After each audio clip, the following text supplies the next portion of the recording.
சின்ன வயசுல இருந்து இதெல்லாம் இவ்வளவுதான் அப்படின்னு நம்ம நினைச்சிருந்த விஷயங்கள்ல பல உண்மையான தகவல்கள் புதைந்திருக்கிறத கேள்விப்படும் போது ஒரு பக்கம் அப்பாடா இப்பவாவது தெரிஞ்சுதே அப்படிங்கிற ஃபீலும், இன்னொரு பக்கம் சே இதையா இவ்வளோ நாளா உண்மைன்னு நினைச்சிட்டு இருந்தோம் அப்படின்னும் தோணும்.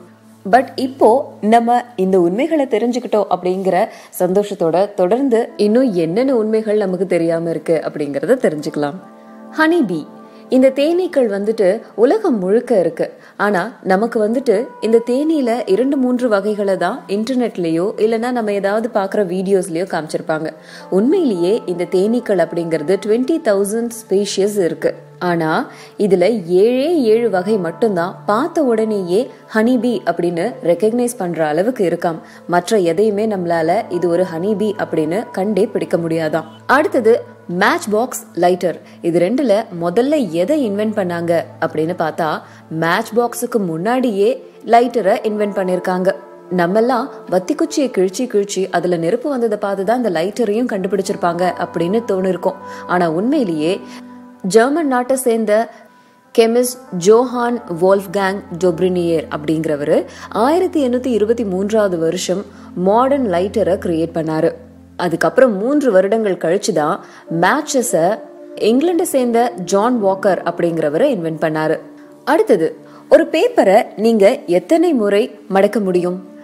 சில பேர் அதை 4 டைம் வந்து ஃபோல்ட் பண்ணுவாங்க. சில பேர் மிஞ்சி போனா 6 டைம் ரொம்ப கஷ்டப்பட்டு ஃபோல்ட் பண்ணுவாங்க. அது எல்லாராலையுமே பண்ண முடியாது. ஆனா அதுக்கும் மேலையும் ஒரு பேப்பரை ஃபோல்ட் பண்ண முடியும் அப்படின்னு சொல்றாங்க. 0.1 மில்லிமீட்டர் திக் கொண்ட ஒரு ஷீட்டை நம்மளால 7 தடவைக்கு மேல ஃபோல்ட் பண்ண முடியுமாம். அடுத்தது டாய்லெட் பேப்பர்ஸ். இந்த டாய்லெட் பேப்பர்ஸ் வந்துட்டு வெளிநாடுகள்ல ரொம்ப அதிக அளவுல பயன்படுத்தப்படுது. இந்த டாய்லெட் பேப்பர்ஸை உருவாக்குறதுக்கு கிட்டத்தட்ட எத்தனை மரங்களை கட் பண்றாங்க தெரியுமா? 1,27,000 மரங்களை சாப் பண்றாங்க வெறும் இந்த டாய்லெட் பேப்பர்ஸை செய்யறதுக்காக. அடுத்தது வாட்டர்மெலன். எல்லா பழங்களும் ஒரு ஃபேமிலியை சேர்ந்ததா இருக்கும். அந்த வகையில இந்த வாட்டர்மெலன் எந்த ஃபேமிலியை சேர்ந்ததா இருக்கும்னு நீங்க நினைக்கிறீங்க? பனானாஸ், பம்கின்ஸ், ஆவகாடோஸ் இது எல்லாமே சேம் கேட்டகரி. இதுவும் அதே கேட்டகரியில வரும் அப்படின்னு நினைச்சா வாட்டர்மெலன் பெர்ரிஸோட ஃபேமிலியில வரும் அப்படின்னு சொல்றாங்க. காரணம் என்ன அப்படின்னு கேட்டா, சயின்டிபிக் டெஃபினிஷன் ஆஃப் பெர்ரி அப்படிங்கிறது சிங்கிள் ஓவரியில இருந்து உருவாக்கப்பட்ட ஒரு ஃபிளஷியான ஃப்ரூட்.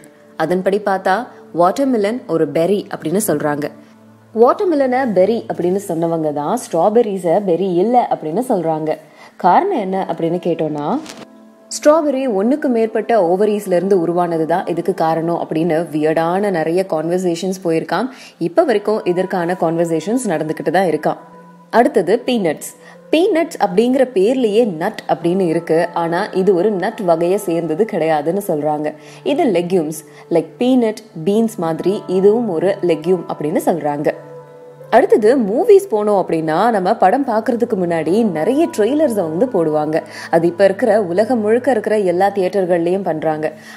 ஆனா இந்த ட்ரெய்லர் அப்படிங்கிறதுக்கு முழுமையான அர்த்தம் என்ன அப்படின்னா, படம் முடிஞ்ச பிறகு எண்ட்ல பிளே பண்றதுக்கு பேரு தான் ட்ரெய்லர். ஆனா இப்போ உலகம் முழுக்க படம் போடுறதுக்கு முன்னாடியே ட்ரெய்லரை போட்டுடுறாங்க. உலகத்துடைய 99% ஆஃப் கோல்டு எங்க இருக்கு அப்படின்னு கேட்டா, எர்த்தோட இன்சைட் டு த கோர், அதாவது இந்த பூமியோட உள் பக்கம் இருக்கக்கூடிய மைய பகுதியில தான் 99% கோல்டு இருக்காம்.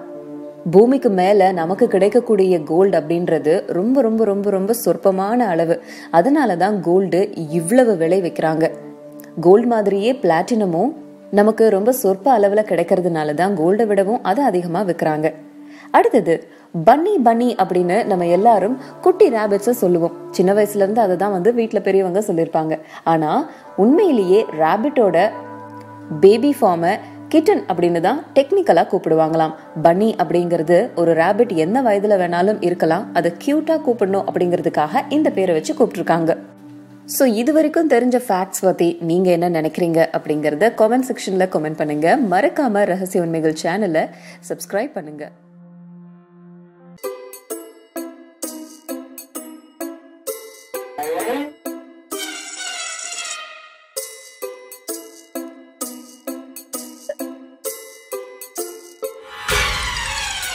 சார், இந்த क्वेश्चन சிலபஸ்ல இல்ல சார். அப்படியே எந்த கொஸ்டின்? என்னமோ எல்லாம் தெரிஞ்ச மாதிரி.